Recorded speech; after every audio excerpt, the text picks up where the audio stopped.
নিজে গিয়ে সেখানে পদক থেকে কাজ করে কিন্তু কাজ করতে সেখানে ছুটি দিয়েছে বলছেন এই বয়সেও তিনি ছুটে গিয়েছেন, নিজে কাজ করেছেন, তাদের আশায় সবসময় নিজে ছুটে যেতেন। অন্তর্বর্তী সরকারের যে কোনো ধরনের যে আইনগত কোনো ধরনের যদি কোনো সলিউশন দরকার করতে সেই সহযোগিতা তিনি রেগুলার করেছেন। পরিবেশ উপদেষ্টা আমার সাথে কথা বলেছেন, পরিবেশ উপদেষ্টা এক মেয়ে বিদেশে সেই মেয়ে বিদেশে ফেরার পরে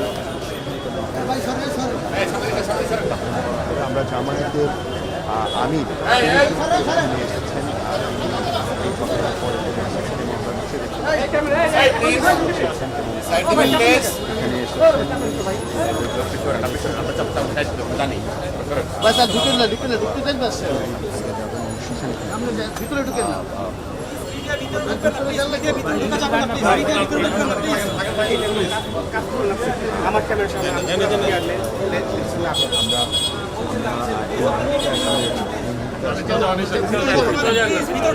ভিতরে ঢুকবেন না প্লিজ, ভিতরে ঢুকা যাবে না ভাই, না না গেটের বাইরে থাকতে হবে প্লিজ প্লিজ। না আমাদের এখন আমরা বাইরে থেকে করবেন সব কিছু প্লিজ। ব্রিফিং করলে হ্যাঁ তখন ডাকলে অবশ্যই আপনার ভিতরে আসবেন, এখন আপাতত বাইরে।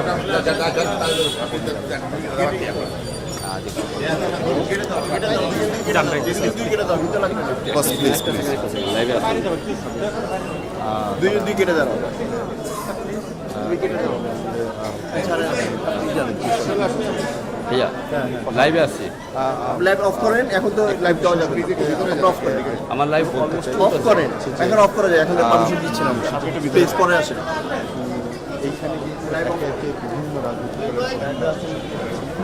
একই সাথে উপদেষ্টা বা যারা সহকর্মী দীর্ঘদিনের সহকর্মী রয়েছে তারাও তারা এসেছেন, তারা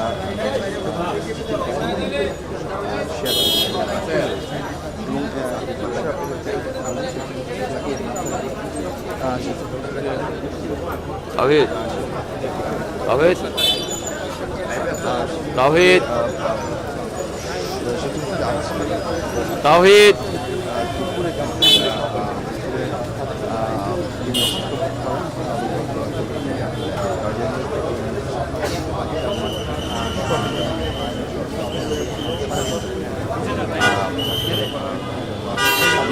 ভাই একটু সাইড চাবেন, একটু সাইড চাবেন, একটু সাইড চাবেন।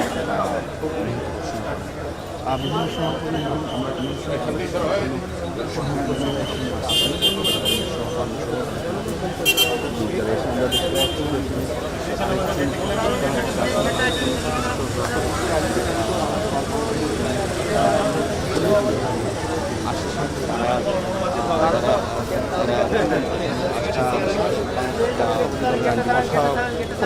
তাদের সাথে কথা বলবেন। তারা কিন্তু চেষ্টা করছেন যে আসলে তারা চেষ্টা করছেন যে আসলে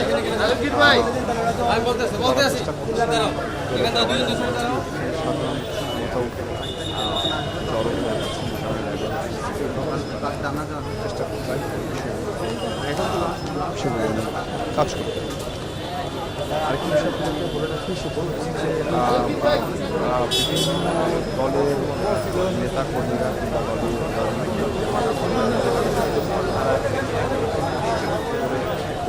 সবাই আছেন, আর নিয়ে যাওয়া হবে রাজধানীর বার্ডেন হাসপাতালে। সেখান থেকে কিন্তু তার মেয়ে বাংলাদেশে ফেরত আসার পরে জানানো হবে যে আসলে কোথায় দাফন করা হবে।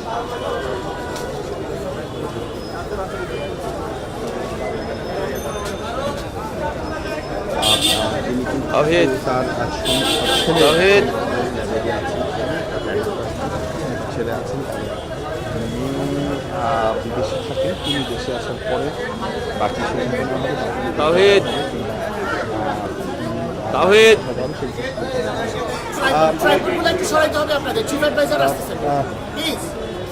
হ্যাঁ উনি রওনা দিয়েছেন 5 মিনিটের মধ্যে পৌঁছাবেন আপনারা রাস্তা খালি করেন আবার আমরা একটু বলি সেটা হচ্ছে ভাই সামনে না পিছে আসি ভাই সরি সরি সরি আমি পিছনে আসার চেষ্টা করতেছিলাম। তাওহিদ শুনতে পাচ্ছিস হ্যালো তাওহিদ বলছেন আমরা সবাই তাওহিদ করছি এবং চল ভাই চাপতে দেন ভাই আপনি একটু সাইডে আসবেন ভাই ভাই আপনি একটু ট্রাইপড কার আছে মানে ভাই ট্রাইপডগুলো সরাইতে হবে আমার সিকিউরিটি ওখানে হাত দিবে না ট্রাইপডগুলো সরাইতে হবে যাদের আছে একটু সরাই দেন অফিসার আছে তারা এক এক করে ট্রাইপড আছে একটু সরাই দেন এখানে কিন্তু আমরা আমাকে যারা আপনারা মিডিয়াতে কাজ করেন আমাকে চেনার কথা জি ভাই ট্রাইপডগুলো একটু সরাই দেন তাওহিদ শুনতে পাচ্ছিস তাওহিদ শুনতে পাচ্ছিস তিনি আসলে 1941 সালে কলকাতায় কি রে ভাই কই থাকিস ডাকতেছি এতক্ষণ ধরে শুনতে পাচ্ছিস না নাকি কেন রাখবি কেন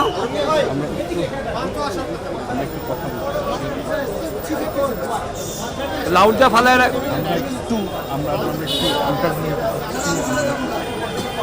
আমরা একটু বিস্তারিত জানতে চাচ্ছি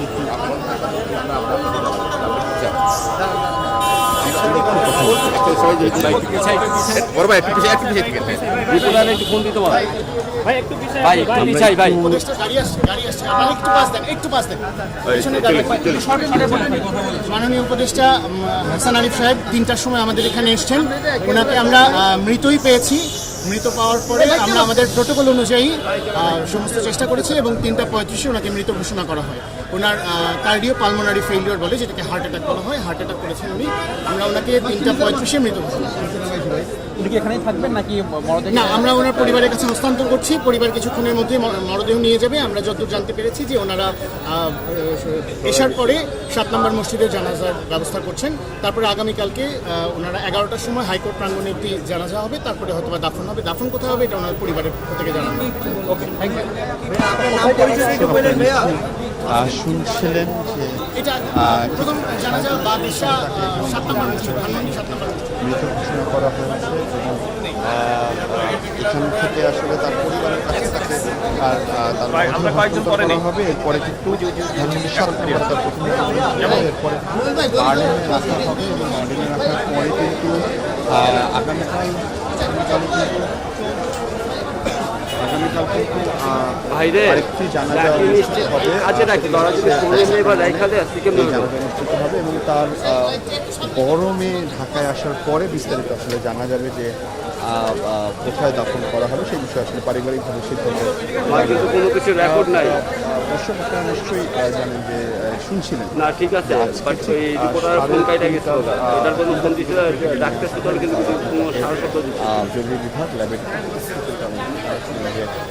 তাকে আসলে এখানে নিয়ে আসা হয় এবং পরে কিন্তু তাকে মৃত ঘোষণা করা হয় অর্থাৎ তার যে কার্ডিয়াক অ্যাটাক হয়েছে আসলে হার্ট অ্যাটাক বলা হয় সেই হার্ট রেখে আছে পরে বাসাতেই এবং তারা কিন্তু মৃত অবস্থায় তাকে এখানে পেয়েছেন কর্তব্যরত যিনি চিকিৎসক ছিলেন তিনি জানিয়েছেন আসলে তিনি এখানে নিয়ে আসার আগেই তিনি মারা যান এরপরে কিন্তু আমরা দেখছি ল্যাবেডে বেশ কয়েক উপদেষ্টা তারা এখানে এসেছেন তারা তাদের স্মৃতি সহকর্মী হিসাবে কথা বলছিলেন এবং আপনাদেরকে একটু বলে রাখি সেটা হচ্ছে যে গত 8ই আগস্ট থাকলে ভালো হয় কারণ আবার ফাটকা টেলিভিশন ঢুকলে তখন আবার ফোন দিবি দেখা যায় ঘুরতে পারবো না আমি উপদেষ্টা শপথ গ্রহণ করেন তার মধ্যে একজন এবং তিনি 1941 সালে কলকাতায় জন্মগ্রহণ করেন এবং তিনি সেন্ট জেভিয়ার্স কলেজ কলকাতা থেকে তার মাধ্যমিক এবং উচ্চ মাধ্যমিক শিক্ষা সম্পন্ন করেন পরে কলকাতা বিশ্ববিদ্যালয় থেকে তিনি আসলে স্নাতক তিনি সেন্ট জেভিয়ার্স কলেজ কলকাতা থেকে তার মাধ্যমিক এবং উচ্চ মাধ্যমিক শিক্ষা সম্পন্ন করেন পরে কলকাতা বিশ্ববিদ্যালয় থেকে স্নাতক এবং এলএলবি ডিগ্রি সম্পন্ন করেন কর্মজীবনে তিনি 1967 সালে ভারতের পশ্চিমবঙ্গের কলকাতা হাইকোর্টের আইনজীবী হিসাবেও কিন্তু তিনি কাজ করেছেন এরপর ঢাকায় এসে কিন্তু তিনি বাংলাদেশ হাইকোর্টে কাজ শুরু করেন জনাব হাসান আরিফ বাংলাদেশের সাবেক আমরা একটু কথা জামায়াতের আমিরের সাথে আমরা একটু কথা বলতে চাই। জামায়াত ইসলামের আমির তিনি কথা বলবেন, আমরা একটু তার কাছে একটু যেতে চাই। আমরা একটু তার সাথে কথা বলতে চাই, একটু তিনি হয়তো বা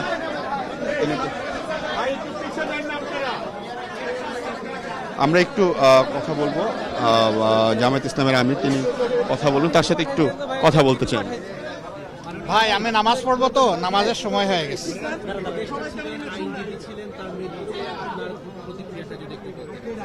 আলহামদুলিল্লাহ, আমি তাকে হোল হার্টেডলি রেসপেক্ট করি। আমি শুনেছি 20 মিনিট আগে, আমি 20 মিনিট আগে ওনার মৃত্যুর খবরটা পেয়েছি। যে কোনো কারণেই হোক আমার পেতে দেরি হয়েছে।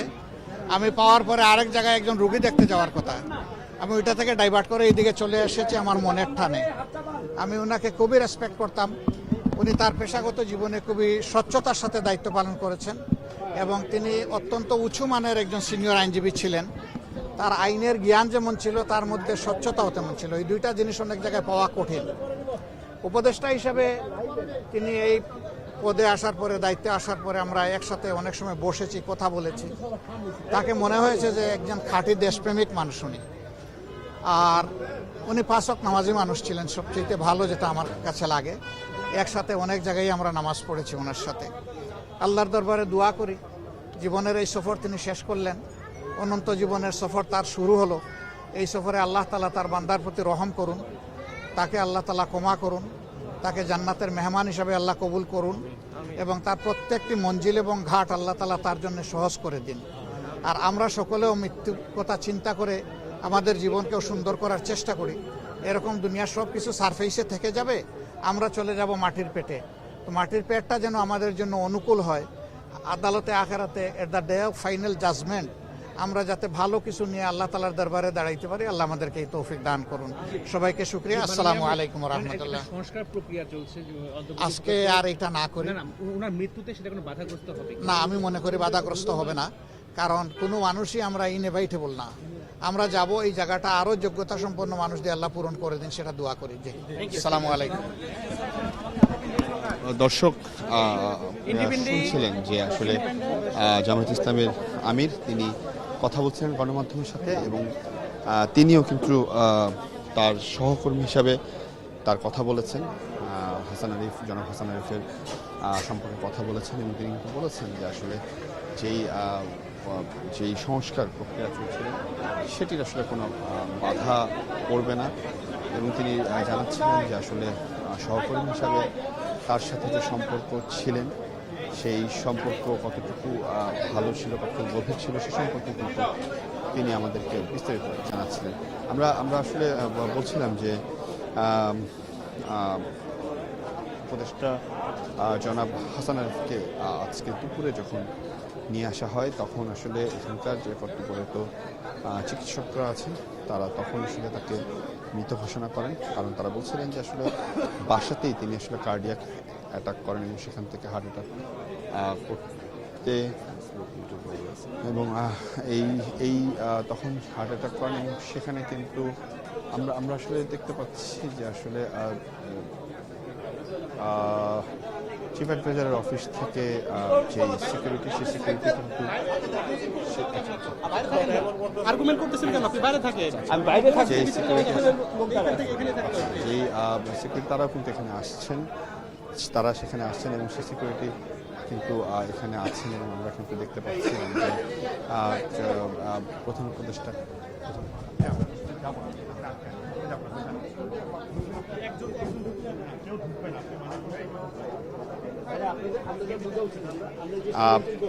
এবং এবং এবং আপনারা নিশ্চয়ই দেখতে পাচ্ছেন যে জনাব আইন উপদেষ্টা আসিফ নজরুল তিনি এসেছেন। তিনি হয়তো গণমাধ্যমের সাথে কিছুক্ষণের মধ্যেই কথা বলবেন এবং এখানে কিন্তু সাধারণ জনগণের আমরা ভিড়ও দেখতে পাচ্ছি, যার কারণে রেগুলার যারা চিকিৎসা নিতে এসেছেন তাদের কিছুটা সমস্যা তারা সম্মুখীন হচ্ছেন। আমরা যতটুকু জানতে পেরেছি সেটা হচ্ছে যে আজকে সন্ধ্যা 7টায় তার প্রথম জানাজা অনুষ্ঠিত হবে। এরপরে কিন্তু তাকে আসলে তাকে তার মরদেহ এখনই পরিবারের কাছে হস্তান্তর করে দেওয়া হবে, এরপর সেটি বারডেমে রাখা হবে এবং এরপরে কিন্তু সন্ধ্যা 7টায় তার প্রথম জানাজা হতে পারে এবং আগামীকাল হাইকোর্ট প্রাঙ্গণে তার একটি জানাজা হওয়ার কথা রয়েছে। এরপরে আসলে বোঝা যাবে যে তাকে কোথায় দাফন করা হবে, কারণ তার মেয়ে বিদেশ থেকে বাংলাদেশে আসার পরে কিন্তু বাংলাদেশ থেকে বিদেশে আসার পরে কিন্তু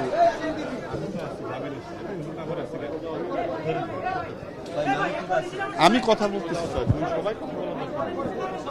এবং আপনারা নিশ্চয়ই জানেন যে আসলে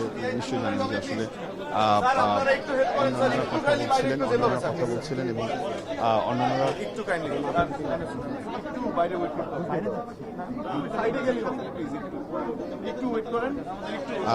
এরপরে হচ্ছে যে আসলে তার মরদেহ কোথায় দাফন করা হবে সেটা আসলে তার মেয়ে বাংলাদেশে আসার পরে বিস্তারিত জানা যাবে। তার ছেলে এখানে আছেন, তিনি আমাদের সাথে এখনো কথা বলেননি। এছাড়া অন্যান্য উপদেষ্টারা কথা বলছিলেন, রাজনৈতিক দলের যারা প্রধান রয়েছেন, নেতাকর্মী রয়েছেন, তারা কিন্তু একে একে এখানে আসছেন এবং আমরা নিশ্চয়ই কিছুক্ষণের মধ্যেই হয়তোবা আইন উপদেষ্টা আসিফ নজরুল আমাদের সাথে কথা বলবেন। এছাড়া অন্যান্য উপদেষ্টা যারা রয়েছেন তারাও আমাদের সাথে কথা বলবেন। তারা সকলেই আছেন এখানে এবং তারা কিন্তু তাদের যে স্মৃতি সবার সাথে শেয়ার করছিলেন। আসলে অনেকেই বলছিলেন যে আসলে এই বয়সেও তিনি আসলে যে কোনো জায়গায় যে কোনো ঘটনায় তিনি কিন্তু সবসময় উপস্থিত থাকতেন। কখনোই তিনি আসলে ঘটনাতে ছুটে যেতেন এবং সেই কাজ করার আগ্রহ তিনি সবসময় প্রকাশ করতেন। এবং আমরা কিন্তু দেখতে পাচ্ছি যে চিফ অ্যাডভাইজারের অফিস থেকে কিন্তু আমরা দেখতে পাচ্ছি যে আসলে আমরা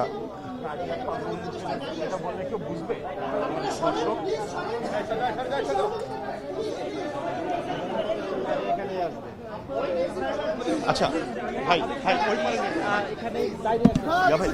ওই পারে নিয়ে আসেন, সবাই এক জায়গায় সেট করে আছে। এখানে দাঁড়ান, এখানেই সবাই দাঁড়ান। দর্শক আপনারা নিশ্চয়ই দেখতে পাচ্ছেন আসলে প্রধান উপদেষ্টা এখানে আসবেন, যার কারণে কিন্তু সিকিউরিটি নিশ্চিত করতে কিন্তু গণমাধ্যম কর্মী যারা রয়েছেন তাদেরকে কিন্তু সরিয়ে দেওয়া হচ্ছে। অর্থাৎ সিকিউরিটি ইস্যুর কারণে কিন্তু আমরা দেখতে পাচ্ছি যে আসলে সব কিছু একটু নিয়ন্ত্রণের চেষ্টা করছেন। আজকে হঠাৎ করে কিন্তু আমরা যখন এই তথ্য আমরা জানতে পারলাম তখন একটু অন্যান্য উপদেষ্টারা আমাদের মধ্যে সকলেই কিন্তু আমরা দেখলাম যে আসলে তারা হঠাৎ করেই সিকিউরিটি সহ অন্যান্য বিষয়গুলোকে জোরদার করা হচ্ছে। এবং একটি বিষয় আপনাদেরকে বলি সেটি হচ্ছে যে অন্যান্য উপদেষ্টারা কিন্তু এখানে আসছেন এবং তারা বিভিন্ন তাদের গণমাধ্যমের সাথে তারা কথা বলছেন। তারা জানাচ্ছিলেন আসলে তারা আসলে জানাচ্ছিলেন যে কীভাবে আসলে তাদের যে সহকর্মী মারা গেছেন, মৃত্যুবরণ করেছেন, তার সাথে তাদের সম্পর্ক কেমন ছিল, তিনি আসলে কতটুকু তাদের সৌহার্দ্যপূর্ণ সম্পর্ক ছিল সে বিষয়ে বলছেন। বিভিন্ন রাজনৈতিক দলের যে নেতাকর্মী তারাও কিন্তু এখানে একে একে আসছেন এবং তারা কিন্তু বলছেন যে আসলে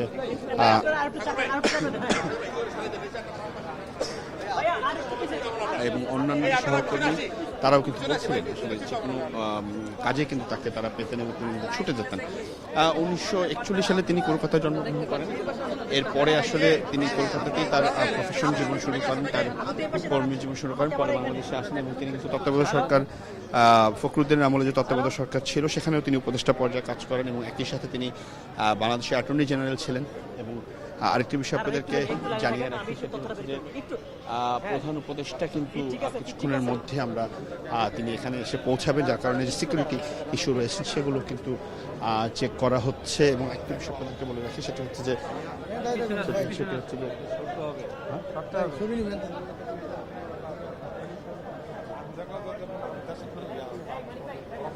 এবং আপনারা নিশ্চয়ই জানেন যে আসলে যে আইন শৃঙ্খলা বাহিনী সহ অন্যান্য যারা রয়েছেন তারা কিন্তু এখানে একে একে আসছেন। এবং একটি বিষয় আপনাদেরকে বলে রাখি যে 1941 সালে কলকাতায় তিনি জন্মগ্রহণ করেন। এরপরে তিনি সেন্ট জেভিয়ার্স কলেজ কলকাতা থেকে তার মাধ্যমিক উচ্চ মাধ্যমিক শিক্ষা সম্পন্ন করেন। পরে কলকাতা বিশ্ববিদ্যালয় থেকে স্নাতক এবং LLB ডিগ্রি সম্পন্ন করেন। কর্মজীবনে তিনি 1967 সালে তিনি ভারতের কলকাতা পশ্চিমবঙ্গ কলকাতা হাইকোর্টে আইনজীবী হিসেবে কাজ করেন। এরপর ঢাকায় এসে তিনি বাংলাদেশ হাইকোর্টে কাজ শুরু করেন। এবং আপনারা নিশ্চয়ই দেখতে পাচ্ছেন যে আসলে প্রধান উপদেষ্টা কিছুক্ষণের মধ্যেই এখানে প্রবেশ করবেন, যার কারণে কিন্তু সিকিউরিটি সহ অন্যান্য বিষয়গুলো কিন্তু একদম নিয়ন্ত্রণ করা হচ্ছে। এবং আমরা ঠিক কিছুক্ষণের মধ্যেই তিনি এসে পৌঁছাবেন এবং তিনি দেখতে পাচ্ছেন যে আসলে প্রধান উপদেষ্টা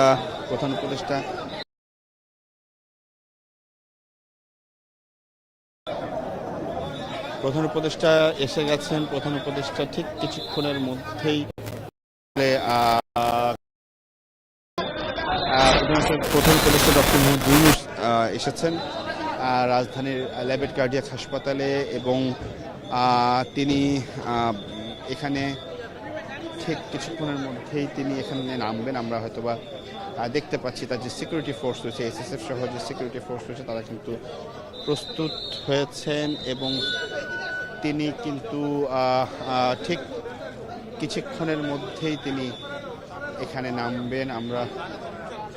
আমরা হয়তোবা দেখতে পাবো যে তিনি কিছুক্ষণের মধ্যেই এখানে নামবেন। তিনি তার যে উপদেষ্টা পরিষদ রয়েছে এবং তিনি নেমেছেন গাড়ি থেকে। ডক্টর মোহাম্মদ ইউনূসকে আমরা দেখতে পাচ্ছি তিনি যাচ্ছেন ল্যাবেট কার্ডিয়াক হাসপাতালে। তিনি তার উপদেষ্টা মণ্ডলীর যে পরিষদ রয়েছে সেই পরিষদের হাসান আরিফ যিনি উপদেষ্টা রয়েছেন, তিনি আজ দুপুরে হার্ট অ্যাটাকের মধ্যে মারা গেছেন এবং তাকে দেখতেই কিন্তু অন্যান্য উপদেষ্টারা এসেছেন।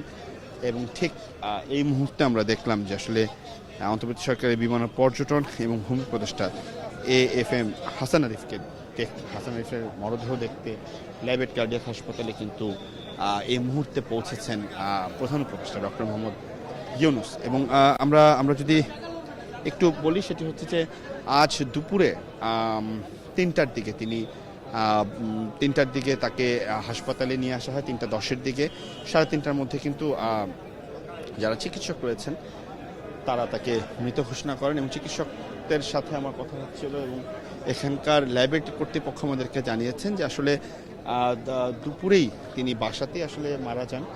এরপরে তাকে এখানে নিয়ে আসার পর কর্তব্যরত ডাক্তাররা তাকে মৃত অবস্থায় এখানে পান এবং কার্ডিয়াক অ্যাটাক, যেটাকে হার্ট অ্যাটাক বলে থাকে, সেই কারণেই কিন্তু তার মৃত্যু হয়েছে। এবং তিনি আসলে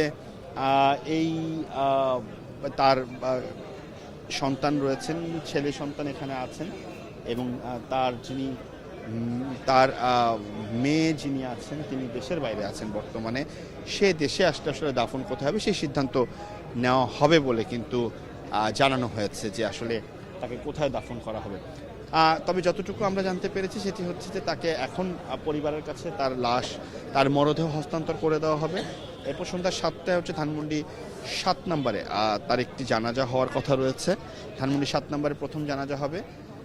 দ্বিতীয় জানাজা সম্ভবত আগামীকাল হাইকোর্ট প্রাঙ্গণেও একটি জানাজা অনুষ্ঠিত হবে এবং হাইকোর্ট প্রাঙ্গণে জানাজা অনুষ্ঠিত হওয়ার পর কিন্তু আসলে হাইকোর্ট প্রাঙ্গণে জানাজা অনুষ্ঠিত হওয়ার পর আসলে জানা যাবে তাকে কোথায় দাফন করা হবে।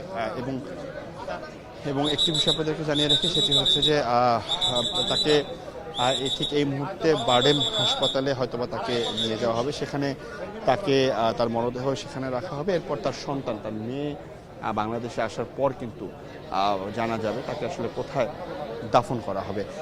এছাড়া আপনাদেরকে একটু বলে রাখি যে এই কর্মময় জীবনে তিনি কিন্তু অনেক জায়গায় কাজ করেছেন। তিনি তত্ত্বাবধায়ক সরকার, ফখরুদ্দিনের যে তত্ত্বাবধায়ক সরকার ছিলেন সেখানকারও তিনি উপদেষ্টা হিসাবে কাজ করেছেন। তার জন্ম 1967 সালে ভারতের, তার জন্ম 1941 সালে কলকাতা জন্মগ্রহণ করেন তিনি এবং সেন্ট জেভিয়ার্স যে কলেজ রয়েছে সেই কলেজের মাধ্যমে তিনি কলকাতা থেকে তার মাধ্যমিক এবং উচ্চ মাধ্যমিক শিক্ষা সম্পন্ন করেন এবং পরে কলকাতা বিশ্ববিদ্যালয় থেকে স্নাতক এবং LLB ডিগ্রি পাশ করেন।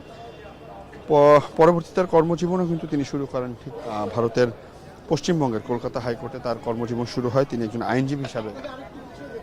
আইনজীবী হিসাবে কাজ শুরু করেন এবং এরপর তিনি ঢাকায় এসে বাংলাদেশে হাইকোর্টে কাজ শুরু করেন এবং সেখানে তিনি বাংলাদেশে ঢাকায় এসে বাংলাদেশ হাইকোর্টে তিনি কাজ শুরু করেন এবং জনাব হাসান আরিফ তিনি বাংলাদেশের সাবেক অ্যাটর্নি জেনারেল ছিলেন এবং তিনি ফখরুদ্দিন আহমেদের নেতৃত্বে তত্ত্বাবধায়ক সরকার আইন বিচার ও সংসদ বিষয়ক মন্ত্রণালয়, ভূমি এবং ধর্ম মন্ত্রণালয় বিষয়ক উপদেষ্টা হিসেবে দায়িত্ব পালন করেছেন। তিনি অক্টোবর 2001 থেকে এপ্রিল 2005 পর্যন্ত বাংলাদেশের অ্যাটর্নি জেনারেল পদে ছিলেন।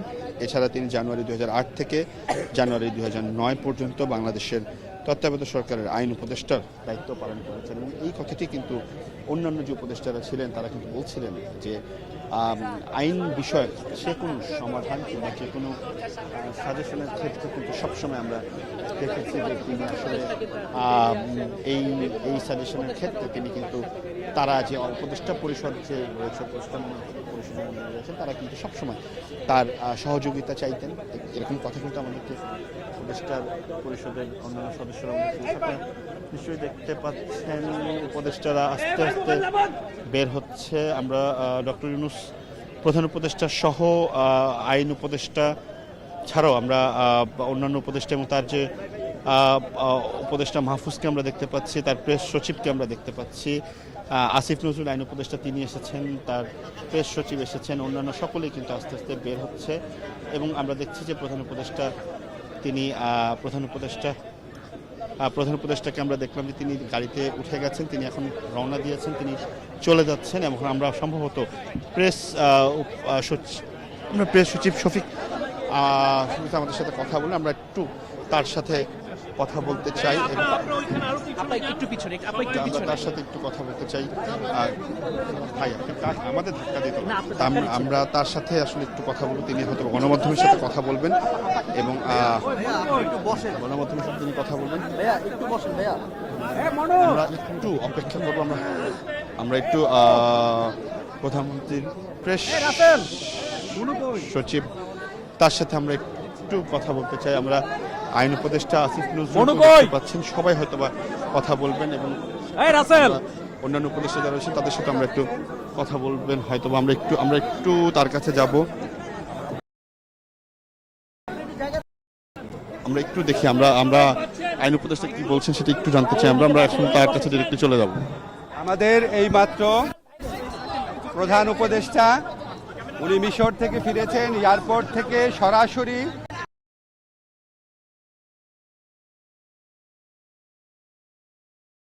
মৃত্যুবরণ করেছেন 3:30 দিকে ইন্নালিল্লাহি ওয়া ইন্না ইলাইহি রাজিউন। তো উনার জানাজার ব্যাপারটা এবং দাফনের ব্যাপারটা আমি টু রেজওয়ানাকে অনুরোধ করছি ও আপনাদের খুলে বলবেন।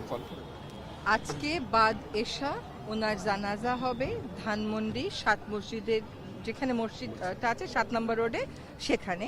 তারপরে ওনাকে রাখা হবে ওনার বাসাতেই। আগামীকাল সকাল 11টায় হাইকোর্ট প্রাঙ্গণে ওনার দ্বিতীয় জানাজাটা হবে। তারপরে ওখানে মিরপুর বুদ্ধিজীবীতে দাফন করা হবে। আপনাদের একটা জিনিস ক্লিয়ারিফাই করি, 7 নাম্বার মসজিদ ধানমন্ডি 7 নাম্বার মসজিদ বাদ এশা প্রথম জানাজা হবে। আমাদের আদিলুর রহমান ভাই আছে, আমাদের আসিফ আছে উপদেষ্টা, আরও অনেকে আছে এখানে, আমাদের আকিজ বশির ভাই আছে। আমরা সবাই এখান থেকে সরাসরি ধানমন্ডি 7 নাম্বার মসজিদে যাব। জি, কথা হয়েছে। ওনার ছেলে, ওনার স্ত্রী, ওনার ভাগনা সবাই এখানে আছেন। ওনার মেয়ে থাকে বিদেশে, সে ফিরবে, কিন্তু তার জন্য আগে কথা ছিল অপেক্ষা করা হবে, এখন আর অপেক্ষা করা হচ্ছে।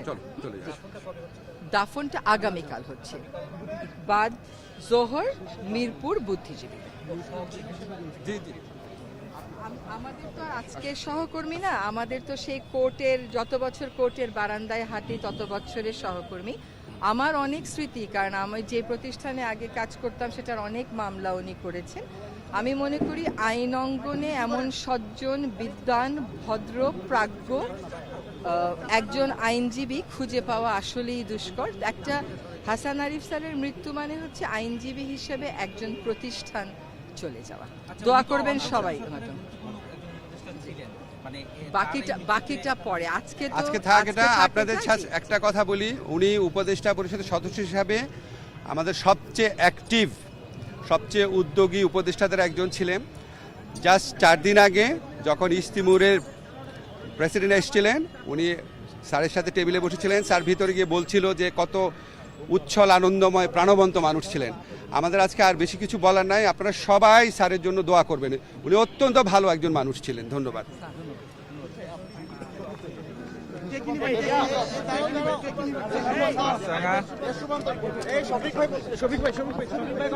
আমরা প্রধান উপদেষ্টার প্রেস সচিব একটু কথা বলবো, তার সাথে একটু তাকেও একটু জানতে চাই তিনি আসলে কি বলছেন, আমরা তার কথা শুনবো।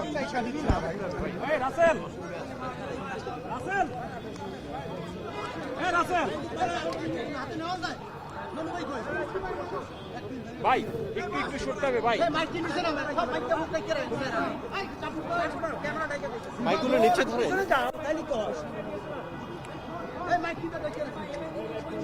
আজকে মাননীয় প্রধান উপদেষ্টাকে নিয়ে আপনি জানেন এমিরাটসের যে ফ্লাইটটা যখনই ঢাকায় টাচ করলো তখনই আমরা সংবাদটা পেলাম যে মাননীয় উপদেষ্টা হাসান আলী সাহেব মারা গেছেন। উনি খুবই ডিপলি শকড হয়েছেন, স্যাডেন্ড হয়েছেন এবং উনি তখনই আমাদেরকে বললেন যে এটা উনি নেমে বললেন যে আমি এখনই হাসপাতালে যাব এবং ওইখান থেকে উনি কোনো আমরা কোনো প্রস্তুতি ছাড়াই কোনো ধরনের কোনো ইয়ে ছাড়াই আমরা সরাসরি এখানে এসে পড়ছি। আপনারা দেখেছেন স্যার খুব শকড হয়েছেন। তো উনি ওনার একটা কন্ডোলেন্স মেসেজ একটু পরেই এখনই আমরা দিচ্ছি।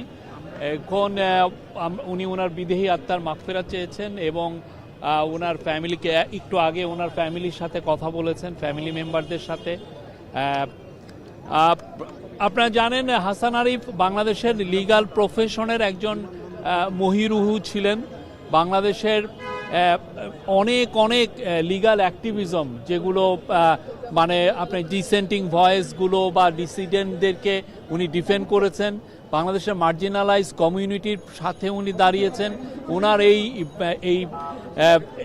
এদের লিগ্যাল অ্যাক্টিভিজমের ওনার যে ল প্রফেশনের যে ওনার যে মানুষের প্রতি যে দরদ, এটা অনেক পুরনো এবং এটা উনি অনেক বছর ধরে করছেন। তা এখন এমনও আছে যে উনি অনেকের মামলা লড়ে দিয়েছেন উইদাউট এনি ফিজ এবং উনি খুবই ডিপলি কমিটেড সোশ্যাল ওয়ার্কার ছিলেন। অনেক কজে ওনার ইনভলভমেন্ট ছিল। আর আমি বলতে পারি যে গত 4 মাস এই ইন্টারিম গভর্নমেন্টে উনি ছিলেন একজন আমি ক্যাবিনেট মিটিংগুলো দেখেছি, উনি প্রত্যেকটা ডিবেটে খুবই পার্টিসিপেট করতেন, প্রত্যেক বিষয়ে ওনার সুচিন্তিত মতামত উনি দিতেন। উনি was a rock in the cabinet আমি বলবো। ওনার এই মৃত্যুতে আসলে অন্তর্বর্তী সরকারের কি ক্ষতি হলো এটা নিয়ে তো ওনারা বলছেন অবশ্যই যে কোনো ওনার মতো উনি আগে অ্যাটর্নি জেনারেল ছিলেন, ওনার যে এক্সপিরিয়েন্স ওনার চলে যাওয়া তো এখানে ওইটা পূরণ হওয়াটা তো খুবই টাফ, ঠিক না? তো সেই জন্য আমরা ওনার বিদেহী আত্মার মাগফিরাত চাই এবং অবশ্যই আমরা সবাই আশা করব যে উনি যে কাজগুলো রেখে গেছেন সেটা যাতে আমরা সবাই মিলে কমপ্লিট করতে পারি। প্রধান উপদেষ্টা আমি বললাম তো ওনার ফ্যামিলি মেম্বারের সাথে কথা বলেছেন, তাদেরকে কন্ডোলেন্স জানিয়েছেন। ওনার একটা মেসেজ এখনই আমরা বোধহয় অলরেডি দিয়েছি, আপনারা দেখবেন। আর উনি তো এছাড়া যা ফাংশনাল ইয়েদেরকে বলেছেন যে অন্যান্য অ্যাডভাইজাররা সবাই ওনার জানাজায় যাবেন। কালকে ওনার হবে। Thank you. দর্শক আপনারা নিশ্চয়ই শুনছিলেন আসলে মির্জা ফখরুল ইসলাম আলমগীর, বিএনপির মহাসচিব মির্জা ফখরুল ইসলাম আলমগীর, তিনি কিন্তু ঠিক কিছুক্ষণ আগে এসেছেন এই ল্যাবরেটরি হাসপাতালে এবং সেখানে কিন্তু তিনি আছেন।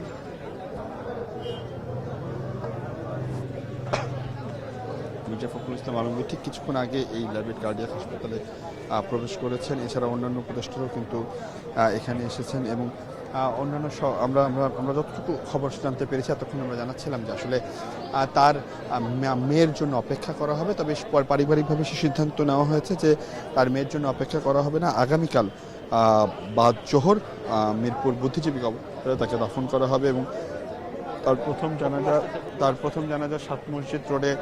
তারপরে আমরা মির্জা ফখরুল ইসলাম আলমগীর বের হয়েছেন, আমরা হয়তো তার সাথে একটু কথা বলবো এবং তিনি আমরা মির্জা ফখরুল ইসলাম আলমগীর এখানে আসবেন, আমরা তার সাথে একটু কথা বলবো। দর্শক, আমরা তাকে হয়তো বা তার সাথে একটু কথা বলতে চাই।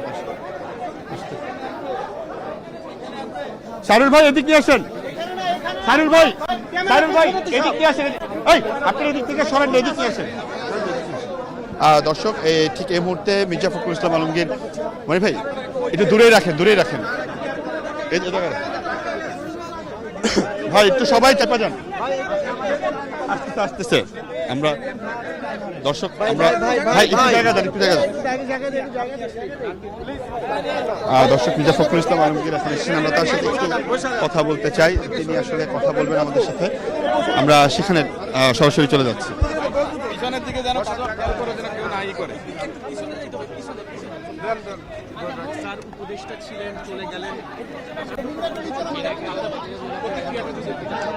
উপদেষ্টা হাসান আরিফ সাহেবের এই হঠাৎ করে চলে যাওয়া, এটা বর্তমান প্রেক্ষাপটে একটা, আমি মনে করি অত্যন্ত ক্ষতিকর একটা বিষয় হয়েছে। কারণ তিনি শুধু একজন স্বনামধন্য আইনজীবী ছিলেন না, তিনি একজন বিশিষ্ট গণতন্ত্রে বিশ্বাসী মানুষ ছিলেন। এবং এখন যে ট্রানজিশনের যে পিরিয়ডটা, এই গণতন্ত্র উত্তরণের যে পথ, যে কাজ শুরু হয়েছে, এই সময়ে তার খুব বেশি প্রয়োজন ছিল বলে আমরা মনে করি। আমি ব্যক্তিগতভাবে আমার একজন বিশিষ্ট শহীদকে হারিয়েছি, আর দেশ হারিয়েছি একজন দেশপ্রেমিক মানুষকে। আমরা তার আত্মার মাগফিরাত কামনা করছি, তার পরিবার পরিজনদের প্রতি সমবেদনা জানাচ্ছি। এবং এই হাসান আরিফ সাহেবের শূন্যতা, যেটা চলে যাওয়ার যে শূন্যতা সৃষ্টি হলো, এটা সহজে পূরণ হবার নয় বলে আমি মনে করি। আল্লাহ তাকে বেহেশত নসিব করুক। চলবে, সেটা চলবে, ওটা নিয়ে ওটা চলবে, এটা অসুবিধা হবে না। দর্শক, আপনারা এতক্ষণ আসলে শুনছিলেন মির্জা ফখরুল ইসলাম আলমগীর, বিএনপির মহাসচিব। তিনি গণমাধ্যমে কথা বলছেন এবং তারাও কিন্তু বলছেন যে আসলে দল মত নির্বিশেষে তারা একজন উপদেষ্টা হারিয়েছেন, যিনি আসলে দেশের জন্য কাজ করতেন, দেশের জন্য কাজ করছিলেন। এবং এই যে উন্নয়ন, যে সংস্কার যে কার্যক্রম, সেটি আসলে কখনোই বন্ধ হবে না এবং সেটি কিন্তু চলমান থাকবে বলে তিনি আমাদেরকে বারবার বলছিলেন। এবং দর্শক, আপনাদেরকে আরেকটি বেশি বলে রাখি, সেটি হচ্ছে যে প্রথম জানাজা 7 মসজিদ রোডে আজকে অনুষ্ঠিত হবে বাদ এশা, এবং আগামীকাল দ্বিতীয় জানাজা অনুষ্ঠিত হবে, সেটি হচ্ছে হাইকোর্ট প্রাঙ্গণে। এবং এরপরে বাদ জোহর তাকে আসলে মিরপুর বুদ্ধিজীবী কবরস্থানে তাকে দাফন করা হবে। এবং তার মেয়ে আসার জন্য অপেক্ষা করার কথা ছিল, তবে সেটি কিন্তু এখন করা হচ্ছে না। পারিবারিকভাবে সিদ্ধান্ত নেওয়া হয়েছে যে তাকে দাফন করা হবে মিরপুর বুদ্ধিজীবী কবরস্থানে।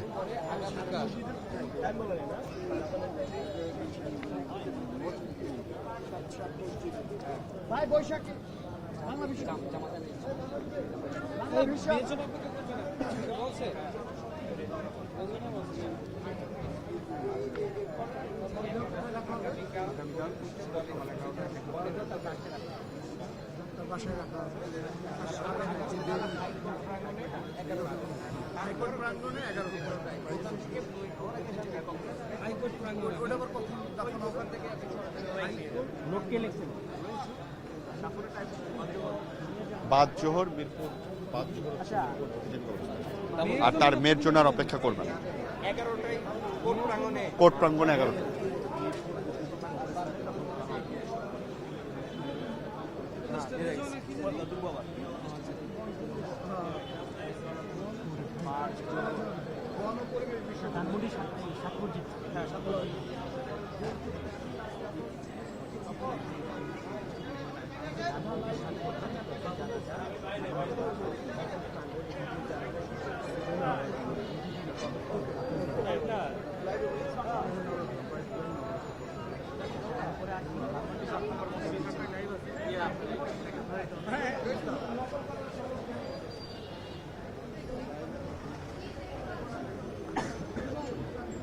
চলে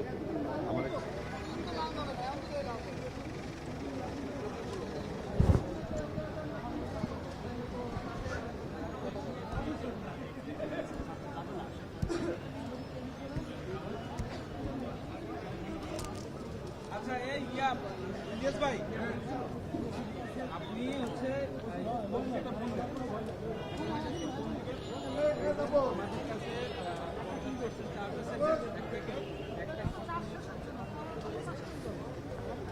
এখন শেষ হবে, এখন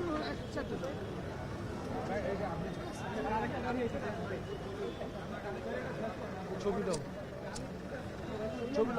ছবি দাও।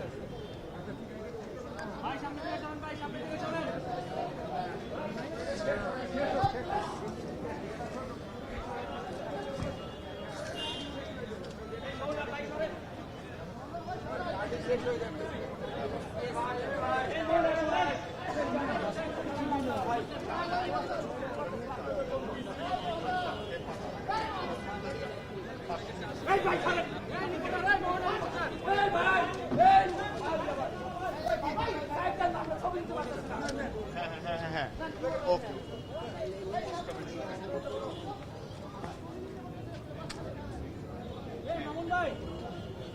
ভাই সবার হাতে বন্দুক তুলে দেওয়া হবে, যে সরকারটা না ঠিক আছে যে আমি বুঝতেছিলাম আর বুঝতেছিলাম না যে লাইভ আসছে কিনা এটাও বুঝতেছিলাম না। লাইভ চলো ফুটেজ চলতেছে, ফুটেজ চলো।